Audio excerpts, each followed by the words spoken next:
All right. Well, let's kick it off to today's Parametric Pumpkins. This is the Dynamo office hours. We've got Saul, we got Jacob, we got special guest Zach Kron. So we're excited about that. I'm Sean Hurley. I am your host. I'm your Autodesk community host. All right, let's get to the next slide. Community conversations are virtual meetups featuring expert speakers from across the community. The sessions range from deep dives, tips and tricks, live demonstrations such as products, AutoCAD, Revit, Dynamo, roundtables, industry insights, a little bit of fun, emerging trends, and pumpkins. So I'm excited about this one. All right, let's get to the fun slide. All right, simple, easy one to digest down from the lawyer speak is that if we make any forward-looking statements or promises of future features or discussing things like that, just ignore them because make your purchasing decisions based on the products as they are today. So that's whether it's Revit or whatever it is.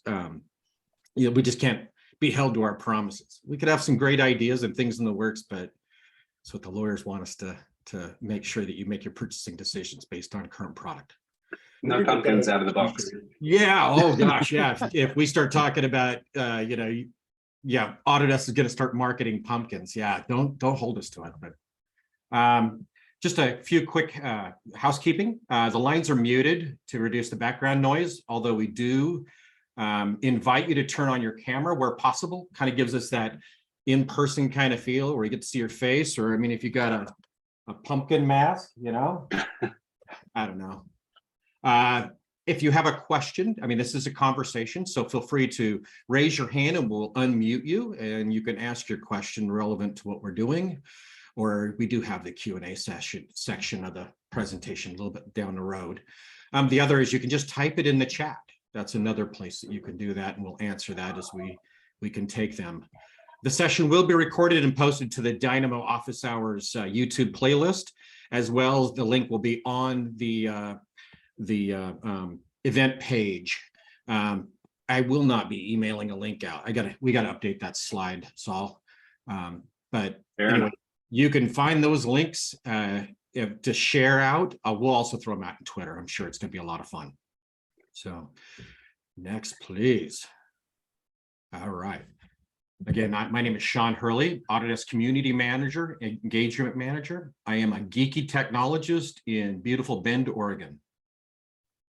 And I'm Jacob Small. I'm a technical consultant for Autodesk. I describe myself as a Dynamo forum junkie. You can find me on the forum at pretty much all hours of any day, based out of Boston, Mass. Hello, everyone. My name is Saul. I'm a product manager working on Dynamo. I describe myself as a curious human being, originally from New Zealand, but now find Boston, Massachusetts my home. Hi, I'm Zach. I am a product manager over here at Autodesk. Was recently working most directly with Sol and Jacob and team on Dynamo. I've been moving over to look at other sort of stuff right now. It's like cloud products and working with SpaceMaker. When I'm not doing that, I'm the occasional roadie for the Sarlacc pie hole, which you should look up when they come to your town. Sounds fun. All right, so I'm super excited for this session. For people who don't know, Zach has been doing Parametric Pumpkins off and on for quite some time, and I used to literally plan my lunch breaks around getting to read and review the stuff that was getting posted up onto his blog when he did these contests back in the day. So it's an absolute pleasure to get to talk about this with Zach. So really thrilled for the topic today. Alrighty, so Jacob and I are mostly along for the ride today. Zach's going to be doing most of the heavy lifting, but today is session 37 in the Dynamo Office Hours series called Parametric Pumpkins. We're going to use Dynamo to build what you see on screen right now, a pumpkin parametrically. So like usual, there's going to be a little bit of a presentation. Then there's going to be a bit of a live demonstration where Zach builds a Dynamo graph from scratch, I believe. There's a pumpkin that will flex and move and look really cool. And then there's a Q&A. But as usual, this is a conversation. Please do interrupt at any point in time and ask questions as they come to you. we would prefer this to be conversational as opposed to just talking at you. All right, Zach, why don't we switch over to you doing the screen share and Oh, sure. 1 second. I'll probably overshare, but let's see. That's all fine. So let's see. You're seeing my screen now? Yep. All right. So we're going to make one of these suckers today. This is every year, at least once, I make some kind of pumpkin. I make some kind of pumpkin out of Dynamo. I sort of scatter them around. I've always found them to be wonderful objects for thinking about, Frank Zappa likes poodles and tweezers, and Frank Gehry likes fish, and Vitruvius thought that the human form was the coolest thing. I like pumpkins. I think there's a lot to explore in them. This thing that we're seeing right now on the screen is one that we're going to build from scratch in 21 nodes. So you can follow along at home if you like. All you need is any kind of instantiation of Dynamo. Version doesn't really matter. You could run it in Revit, you could run it in sandbox mode, you could run it in Civil 3D or anything else. And we should be able to get the same thing out of all of it. It's all sort of out of the box nodes.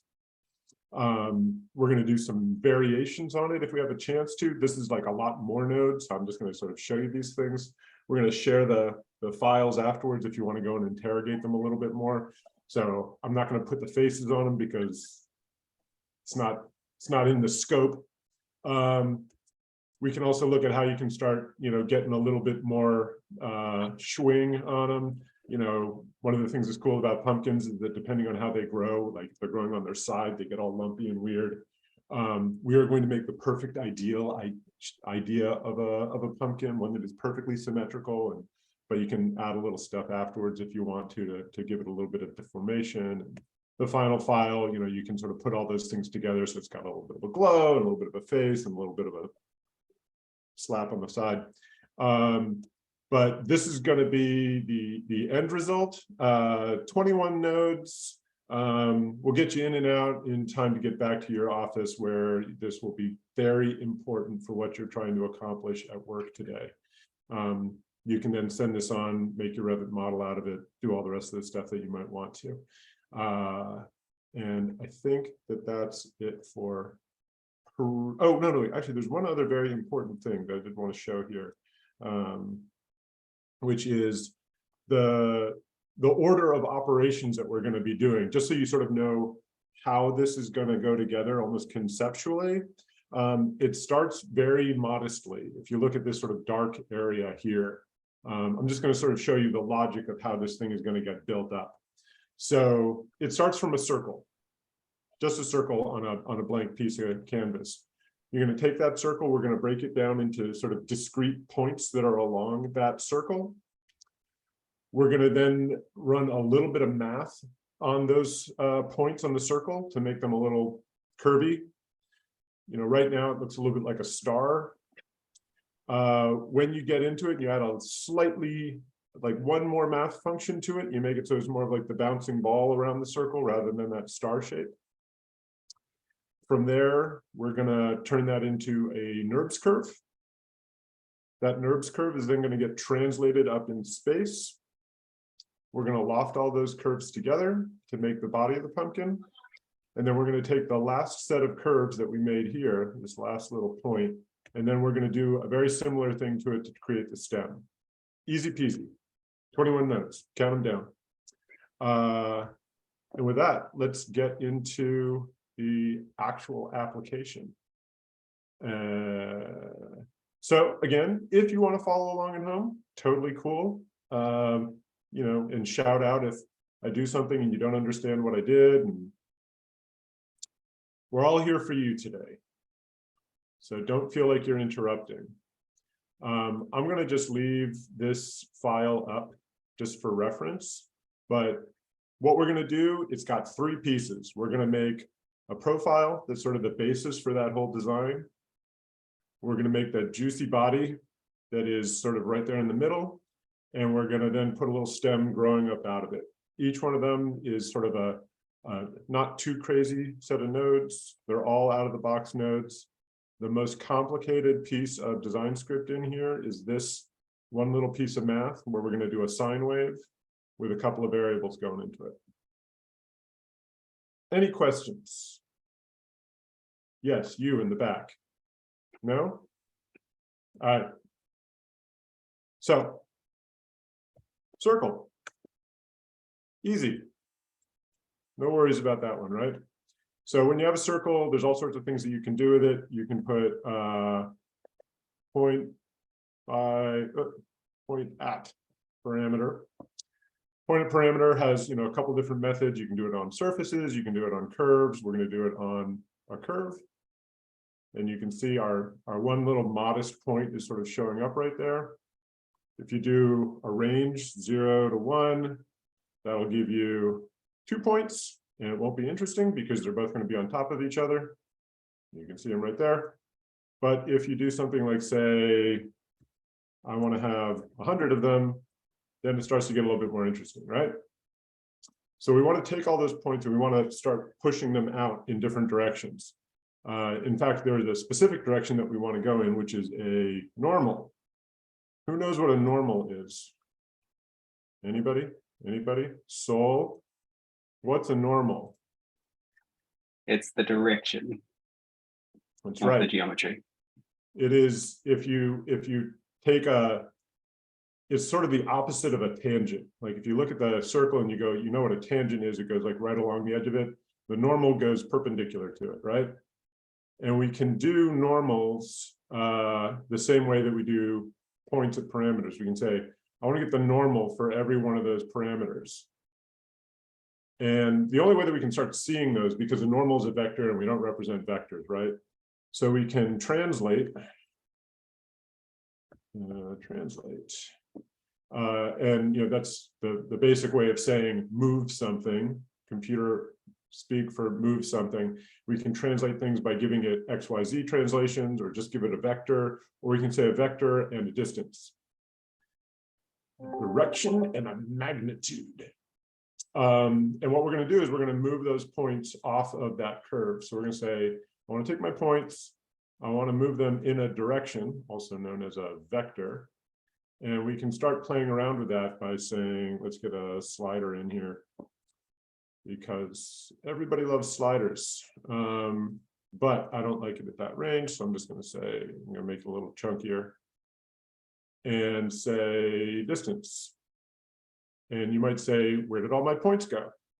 All your points went right into the middle, because it's the same as the radius. But if I go like this, you can start seeing all my points. And you can also see that the normal, which is sort of uncontrolled, it's pointing perpendicularly, but I didn't promise which direction it was going to go in. So it's pointing inwards, but I want to make mine a big, generous pumpkin, right? So I'm going to reverse that vector. And there's lots of ways you can reverse lists, you can reverse curves, and you can reverse vectors. So I'm going to take that vector and I'm going to, as promised, reverse it. Boop.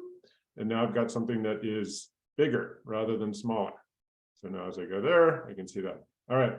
So far, so good. You with me? All right.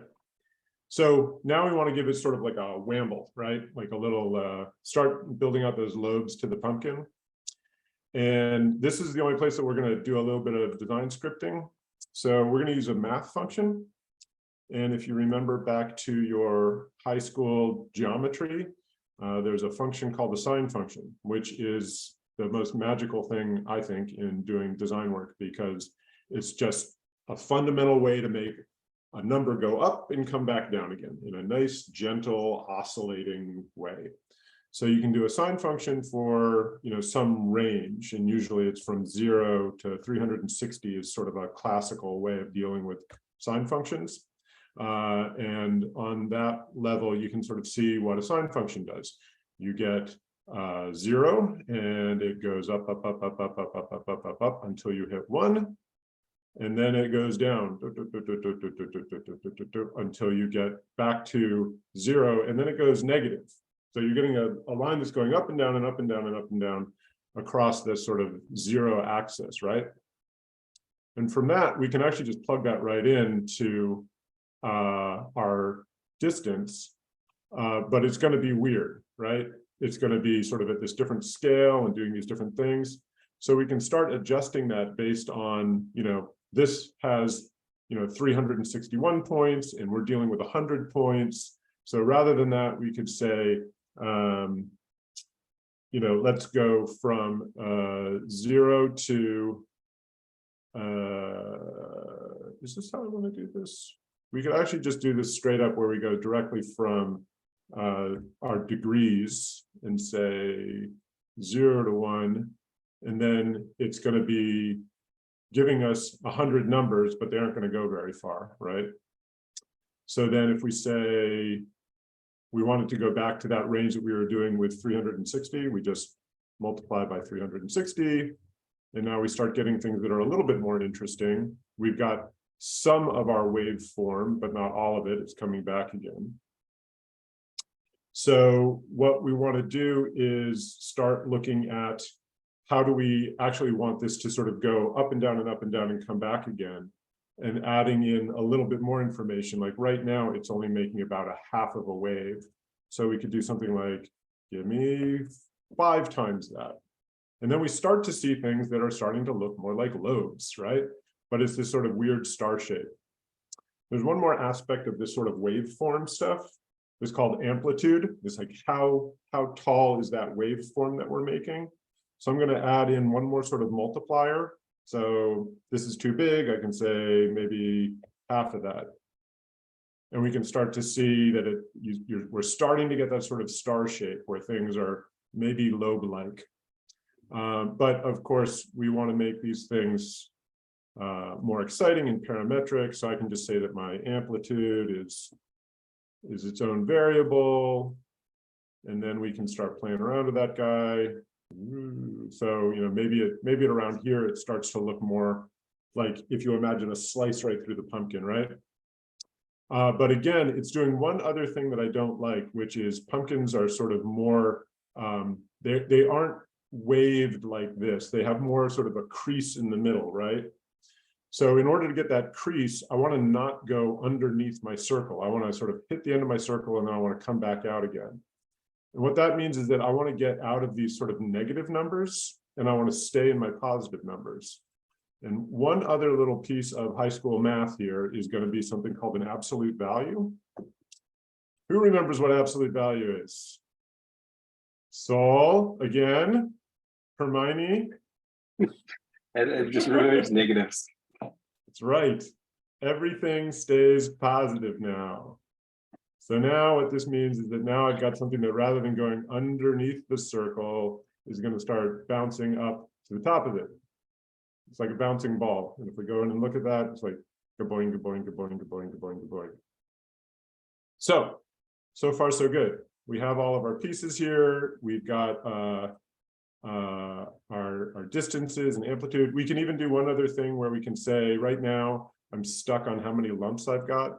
So maybe I want to say, this is how many, let's call this segments that I want for my eventual pumpkin. And this is going to be an integer number because I want to just sort of do like, I don't want to do like fractional lumps, right? So I'm going to do an integer slider. And I'm going to give it a non-insane range. Let's call it 10, something like that. And I can go from, this would be a very weird pumpkin indeed, to something that just sort of has more flexibility in it. And just so we can start seeing this a little bit better, let's actually make a curve that goes through this. Lots of different NURBS curves that you can do. I'm going to use this one, and I'll show you why in a second. There's just sort of like a regular NURB curve that you just give it points. There's one where you can give it a degree, where it's sort of how tightly do you want it to bend to the points that you give it. And then there's how tightly do you want to give it to the points that you bend it to, and can you make it a closed curve? I'm going to do the closed one. You don't have to, but it actually makes it a little bit nicer. So now we can start to see our stuff coming together. So this is our wave. And I'm gonna make this off just so we don't have to bother looking at it anymore. Whoops. Let's see. Hide geometry. So now we've just got our profile, which is going to be the basis for our pumpkin. And one thing that I'll show you about this pumpkin is that you can see two different things going on here. One is I've got this nice smooth curve that's happening in here because I've got a nerve going through all those points, which if you remember, are all like right there. But something different happens right here. See that guy? You have like an inflection point. That's because that is the end and the beginning of this curve. And they both sort of hit on that point as opposed to sort of scooting by it right here, which is sort of a nice aspect. And that's because we haven't said that this is a closed curve. So I can just go in, I can give that a Boolean function that says, do I want it to be a closed curve? Yes. Boink. And now it's a closed curve. Now we have a nice little swing there. So we're going to call all of that stuff part of our wave group. Any questions so far from the class? No? We're all good? Excellent. All right, now we're going to build up the body of this bad boy. And for that, when we were seeing in the PowerPoint, what we're going to essentially do is we're going to just take that curve and we're going to translate it. We're going to stick it up in the air. So I'm going to go back to hiding everything except what my output is here. So we're going to be starting from that curve. And I'm going to translate it. And well, don't want to translate it first. Let's scale it first. Because we can get a lot of things done with that. Because this profile is going to sort of expand up around the pumpkin and then come back around. So if I take that geometry and I go to scale it, I can first just say 0.5 or something like that. And you can see, oops, not in the Z, in the Y direction and the X direction, then we get something that is a little piece of it. And then if I want to do more of them, I could do something like I could go 1 to 4 or something in order to have a collection of those things. And let's just do that for now, just to sort of say, we're going to have a collection of curves and we're going to put them through each other in order to make a lofted form. And I think we could actually even do this right now with it just as a flat thing. So we can imagine our pumpkin has gone through a hydraulic press and is now just sort of infinitely thin. Less interesting. So what we want to do is we want to sort of pull those profiles up so they start to make a volume. And for that, we're going to use our handy dandy translate again, but we're going to use a different one than before. We used the direction distance before, and now we're going to do this guy because we can have a little bit more fine control over it. So I'm going to take my geometry, and again, I could even just take my 1 to 4 that I have right here, and I could even just use that, and then I can change that input to becoming what my loft is, right? So there I've got my pumpkin, which has been, turned into a vase, which is fine for getting started, but that's not where we want to end up. So, but now we have a volume that we can start sort of massaging and turning into different kinds of shapes. So I'm going to take just this guy and I'm going to break these two things out because, the scale and the translation don't really need to be the same thing. And just sort of thinking through it, this is sort of the uninteresting sort of number manipulation part of it.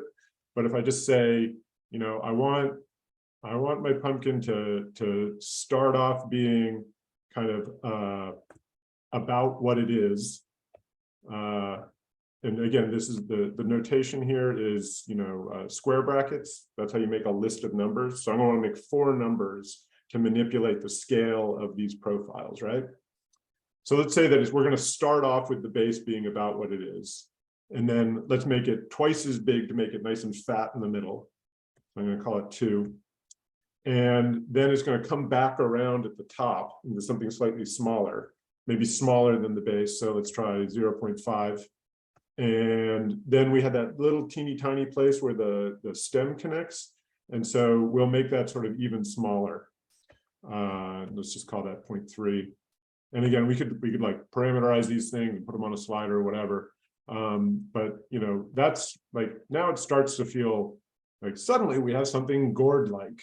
It's not a pumpkin, but it is more in the family of where we're going with these things. And then we have just sort of, these sort of dumb numbers that we put in here for how to translate it, right? And we can go through the same kind of logic of thinking like, well, the first thing that we want to do is that it should, we know we're going to have a list of numbers.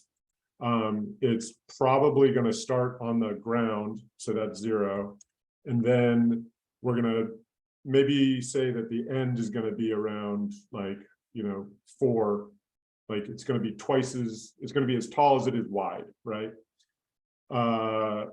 So then somewhere in between, we're going to have, something that is, bigger than it is, it's going to swell in the middle. So we're going to say like maybe 2 is around the middle. And it's actually going to come back in. Like after you go up to the top, it dives back in a little bit before you get to that stem. So it's going to be a little bit lower than the tallest point. So let's call that 3 and change. End brackets. Boop. And now, without a whole lot of effort, we have something arguably pumpkinoid. And we could call that our body. Create group. Body. And, as always, you always want to go back and sort of, flex your model. Like, how's it, interesting stuff. Yay. And things get weird when you get down to these sorts of sizes. And, you can get a round pumpkin that has no lobes at all. And something that gets really kooky looking, like when you amp up the amplitude. So, but just, as always, flex your model, just like Mama did. And now we need a stem. So last bit for the stem, home stretch here, folks. What we're going to want to do is we want to get this guy right here. That profile is going to be the basis for our stem. And we're going to do stuff that's not actually all that different than what we did before over here with these pieces. And just, to speed this up a little bit, let's just say we're going to do some scaling and we're going to do some translating again in order to get where we're going to go. So I want to get that last item, right? So unsurprisingly, we're going to get the last item function. Last item will get us that little doohickey. And I always like this one, isolating selected geometry. So I can now just sort of see that's exactly what I'm getting right there, that one. And we can actually do this without a translate. If you want to get fancy and sort of have that stem do something crazy when it's going up, you could. But I'm going to actually get rid of that run for right now. I'm just going to say, we're going to do this entirely by scaling this profile in the end. So I'm going to take that item and I'm going to get another code block here. And we can start off just by scaling it up and saying, we need a stem and it's going to go somewhere from here. So the Z coordinate is going to go up. So if I do something like 1.5, like something bigger on my stem, I can start to build out the stem. It's just really by scaling in the Z direction, you can actually translate something too, because it's choosing this sort of origin point as the beginning point, and then it's scaling from there. I can also say, I'm going to want it to sort of do something interesting in the middle, like I just did with the body, like some swelling or some shrinking. So let's say that I want to actually have a couple of these. So again, I'm going to have a list. So let's say I'm going to have one, oops, what was I doing this here? 1.1, something that's like a stem that's a little bit away from a profile that's a little bit away from where I'm starting, and then something that's further up. Have my end curly brackets, and you can see, okay, now I've got my 2 items here, and I'm going to want it to connect to my pumpkin. So I'm going to want to put all these things together into one list. So I'm going to have my last item and my 2 new items. And I'm going to do the same thing that I did here with my surface. And I'm going to build that thing up into a stem. Now, if we had no standards, we could say, done. That is legitimately a stem. But we have standards. We have expectations, right? So I want this to do something a little bit more interesting. So I can just start taking that thing and manipulating it a little bit. I can take these two profiles, because remember, these are just represented here, and my connection to the pumpkin is just sort of directly derived from the pumpkin itself. And I can throw in a little bit of change to that. And so just by scaling it, I can get to that sort of expression. And then if we back up and we say, okay, that's my stem. So now I have the stem. And I can go back to my preferences and say, just show me all the stuff that I've got here. We have our pumpkin. And now it's just sort of your underlying model that you can start playing with and making other things with it. Let's see. And that was, what was that? 10, 15 minutes? Anybody watching the clock? About 17 by my count. All Yeah, right. you're doing That's pretty good. good. Well, that's sort of the live bit. And I've got another model that we can open up and we can take a look at for sort of additions and subtractions to this sort of thing. But I think that that's pretty much the same thing as the model that we can share later on. And, 21 nodes, you can get something done. And I'll just show you one other thing though, without, we'll do the,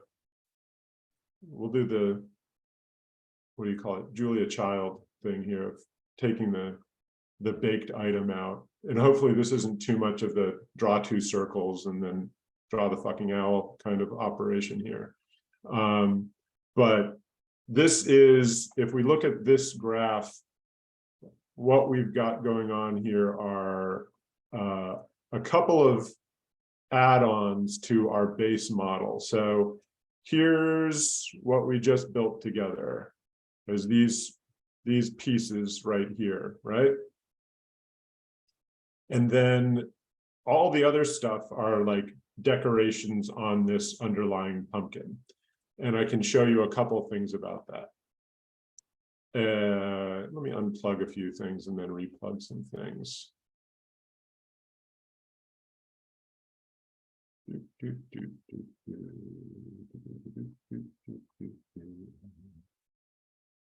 Yeah, hold on. Just to keep it for later.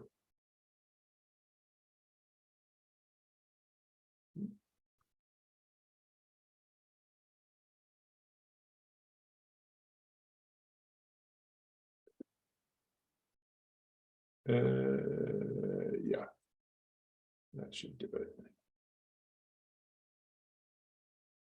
All right, the basics. So if we just go back and we look at the stuff that everybody here is now familiar with because we built it from scratch together. Once you get your pumpkin body, you'll of course want to color it. For those who are not familiar with it, the color palette is the coolest because you can get any kind of color you want and adjust it with all these tools. I've always loved this one. That is a sickly pumpkin. Hold on. Let me get back to where we were. Anyway, color, you know it, you love it. Those things are relatively uncomplicated, but I did want to sort of keep it in something sort of in the 20-ish range of items.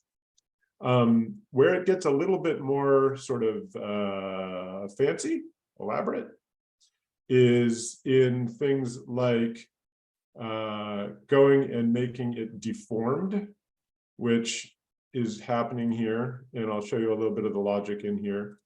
Let me remove this from the group. Kind of simulate it laying on its side growing, or the farmer running it over with the tractor. Exactly. So what this piece of logic does is it starts to flatten things out depending on where you want to flatten it. So what I've got here is I've got a point, which is just sort of floating out here in space. And what I'm doing is I'm saying measure from this point to some geometry. And that some geometry is going to be our profile that we made before. If you remember this guy, these are the points that have made our, the basis of all of this design, right? So if I take those points and I plug this into the geometry, I'm going to start getting a measurement of like, how far away am I from this target point?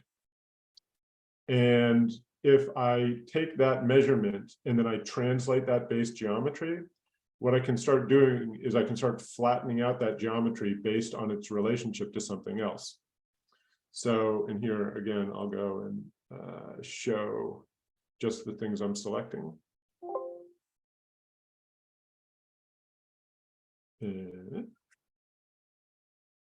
So here, if I take that point, which we see here, I can grab that point and I can sort of move it around and say, I'm going to deform that underlying geometry based on its relationship to that point.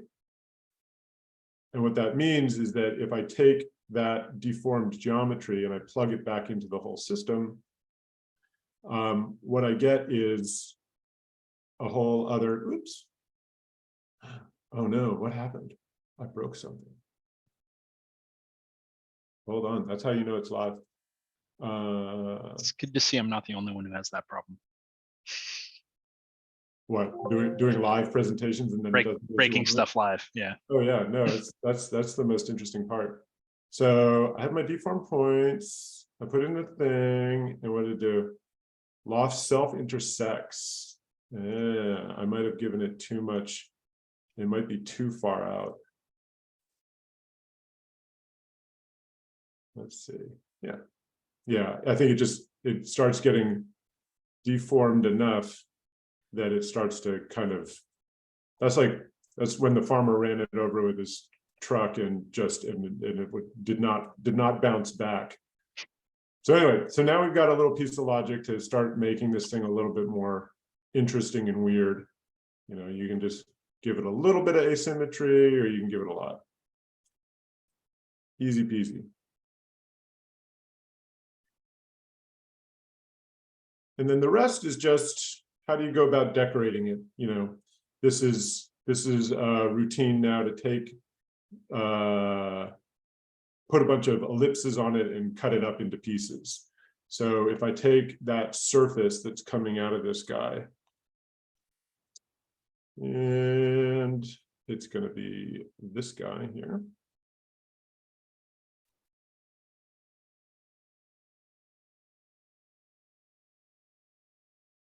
And I'll unplug that for a second.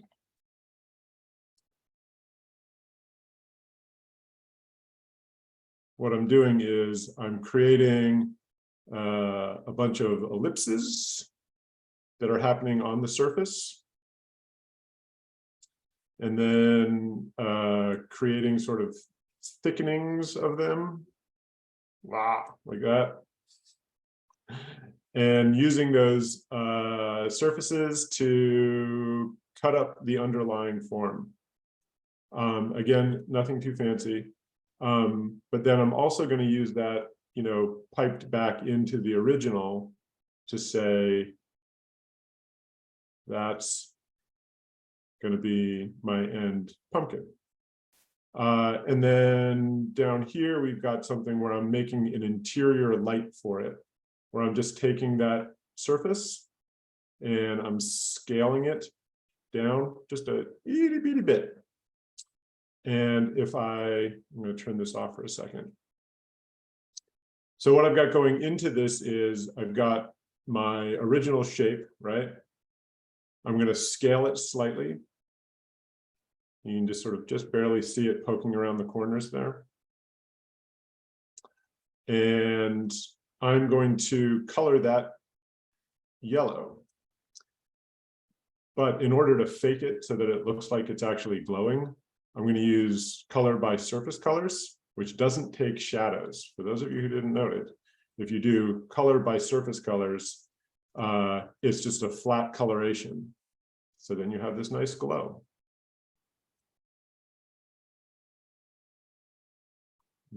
Got to turn off my little ellipsis there. All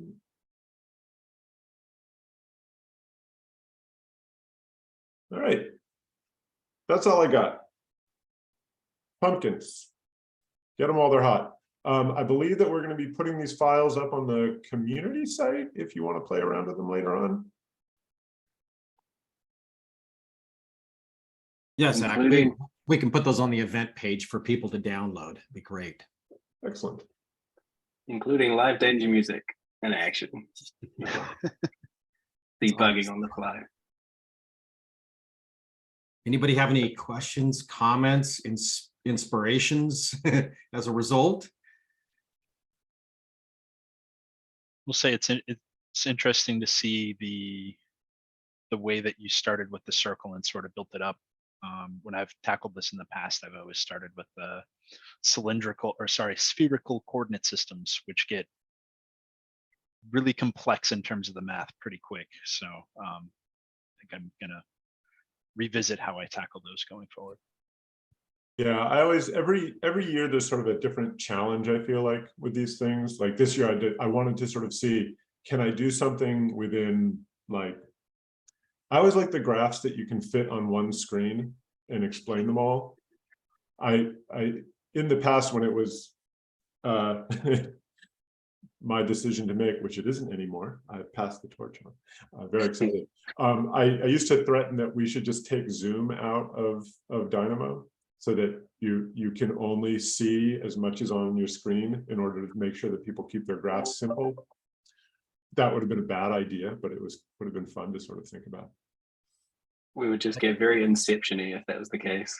No, that's the thing, is that, like, people need to modularize and componentize pieces. So yeah.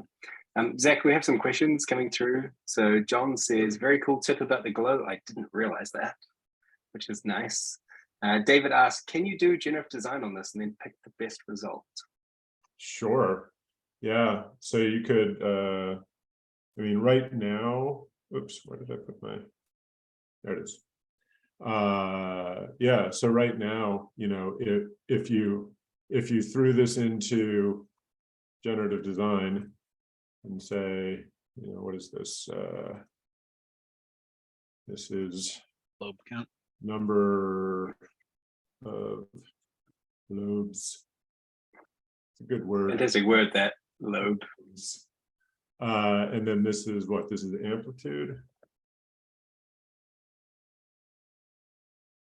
You know, you could throw it in just like that into a generative design workflow, and, you know, then start manipulating things. You know, things would get weird fast. Of course, then you also need to sort of say, well, what is good? And you would need to put some evaluation somewhere along here that would say, is it better if there's less surface area, or some criteria? You could also just do it sort of on a randomization, so you just start getting lots and lots and lots of pumpkins and see which ones you like, which is perfectly valid and underappreciated. And maybe we challenge Saul or Zach you next year on generative pumpkin patch. Oh yeah, no, it's they're all the invisible space here of unexplored pumpkins is vast, even with just these two sliders. The other things that, you know, would also be good to do is to sort of change sort of how tall it is, you know, how, you know, the overall proportionality of it. But yeah, this would slot right into a generative workflow just fine. Hey, Zach, there's a common question between Melissa and Adam, is how do we add thickness to it? Adam says, so it doesn't look like a paper pumpkin. That's a good question, because part of the answer is not easily. And I'll tell you why. And I believe that the issues come in here. This is something that I really like about this pumpkin, but I think that it makes it geometrically tricky. So let me see here. Close curve. Let me do that. So if you look at what's going on here, we're going from a convex surface into a concave surface when things loft over in this direction. And you're getting some very interesting and tight geometry here. And if you throw in right into this thing the thicken node that just takes a surface and gives it a little bit of oomph, it will fail. And I suspect it's because there isn't a great way to just do a straightforward offset of this surface. You can loft it into a solid. Solids work just fine, but the thin shell operation also has trouble around this kind of inflection point. One thing that I was starting in on is that you could panelize this thing. You could make it into, of course, this is a curtain system just waiting to happen. One thing you could potentially do, Zach, is to have you could fake it until you make it by essentially having like a gradation where it actually only thickens the inner portion until it hits that sort of complex curve at the top. Yeah. I actually might go a different route with it. I'd take the body, make it as a solid, and then scale down the parameters of the lists that we use to make the geometry scale for the sort of translated aspects, and then build a second solid for the interior guts, and then just do a solid dot difference. Right. So you could just do loft. So if you did you start off with a solid loft. Yep. And then you could just do a scaled interior, right? Yeah, I hadn't thought about that. I actually took the original geometry, like the entire body, and just copied it down by multiplying 0.9. Adam said maybe you could create an internal pumpkin and a solid between them. Yeah. Oh, I see, like in loft from one surface to the other. So let's see, if you did that and then split it by a plane or something and check the half.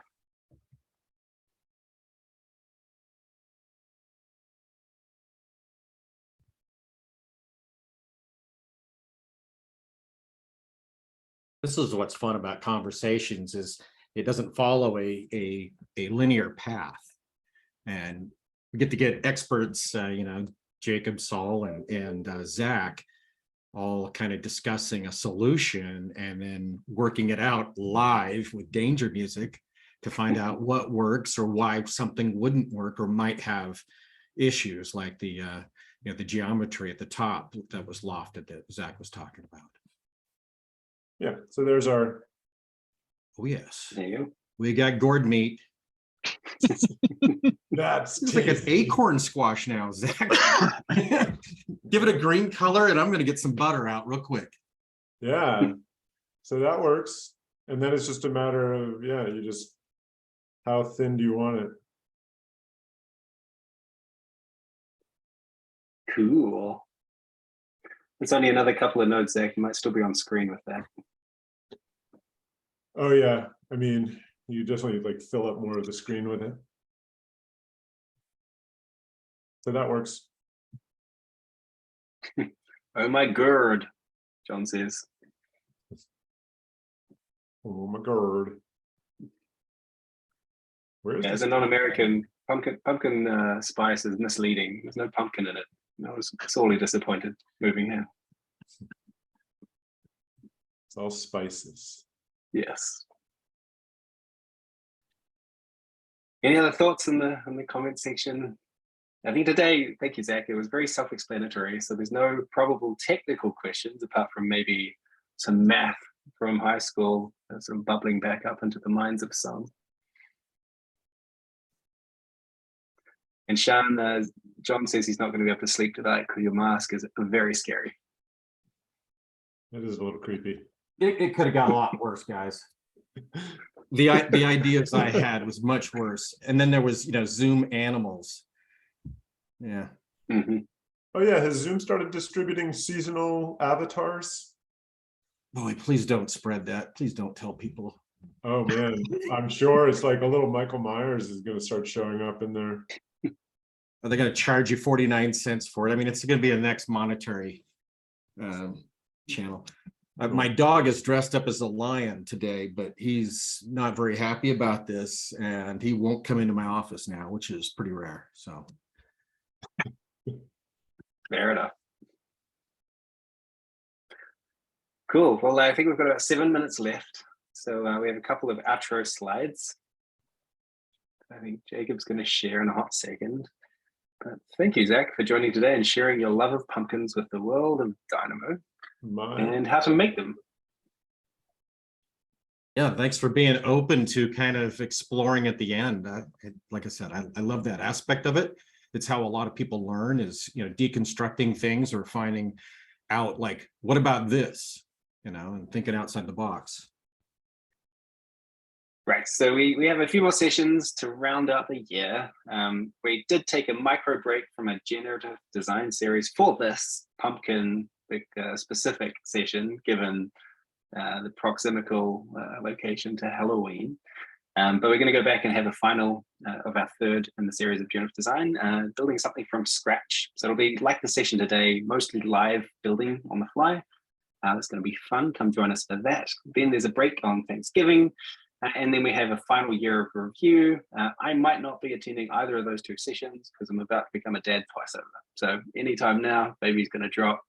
I'll be here if I'm here, and I won't be if I'm not. So very excited for the last of the rest of the year to come in for these two sessions, and next year to keep going with the Dynamo Office Hours series and have a bunch of cool things coming down the pipes. Oh, we could have invited Zach to do a generative turkey. We could have. Nah, I'm a vegetarian, man. All right, well, it could have been a tofurkey. It's easy, it's a cube. Yeah, tofuti is actually pretty good though. Cool. All right, back to you, Sean. Sean's pasting all our links. I will do that. So we have the opportunity, if you would like to join us as a community conversation speaker, you do have that ability. We do take those. So if you have an industry panel, a product session, any of those, we'd love to consider those. And all right, next slide, please. I'm providing you some of the links in the chat, and they'll also be on the event page. So you can explore the many different ways to connect in the Autodesk community, as well as I give some of the Dynamo links, the Dynamo forums. I gave you the playlist for where the video will be, number 37. We have the Community Voices blog, where anybody can be an author of that. You can join us, and we would love to have you. We got John Pearson in there, we got Dana DeFilippi. So that's, there's two well-known Dynamo people. We got a lot of Revit people. Let's see what else. Let me give you another couple links. Again, thanks, Zach. We really appreciate you coming in and do this. And while you're thinking of it, go out and subscribe to the community conversations. You can subscribe to notifications when we add new events, so that you get all of those. And in the future, we're hoping to have the ability to say, hey, you have attended this one, we've got another one coming up in the series. So we are working on that to get some of that feedback in Twitter. It's always the challenge. I would love to email everybody who attends and let them know the next one, but we're working on it on the platform, lots of big things. And thanks, Jacob and Saul. Thanks, everyone. Thank you, everybody, for joining. Everybody. Bye all. See you later. Sorry about the pumpkin nightmares. Actually, not sorry. Sorry, not sorry. That's right. All right. Cheers. Bye.